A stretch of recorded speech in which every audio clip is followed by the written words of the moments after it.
त्रितलं त्रिगुणाकारं त्रिनेत्रं च त्रियायुतं त्रिजन्म पापसंहारम् एकबिल्वं शिवार्पणम् त्रिशाखैः बिल्वपत्रैश्च अच्छित्रैः कोमलैः शुभैः तव पूजां करिष्यामि एकबिल्वं शिवार्पणम् कोटिकन्या महादानं तिलपर्वतकोटयः काञ्चनं शैलदानेन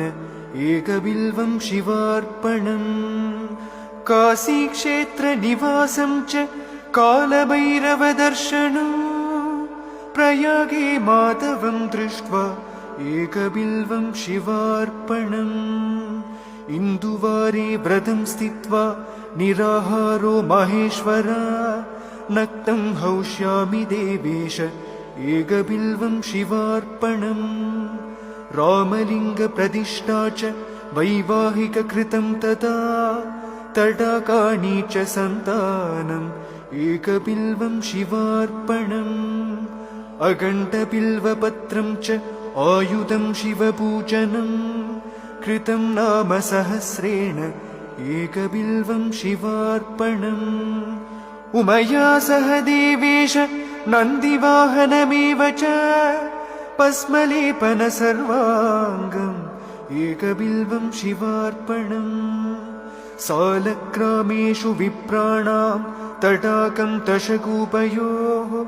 यज्ञकोटिसहस्रस्य एकबिल्वं शिवार्पणम् तन्दिकोटिसहस्रेषु अश्वमेधशतक्रतो कोटिकन्या महादानम् एकबिल्वं शिवार्पणम् बिल्वाणां दर्शनं पुण्यं स्पर्शनं पापनाशनम् अघोरपापसंहारम्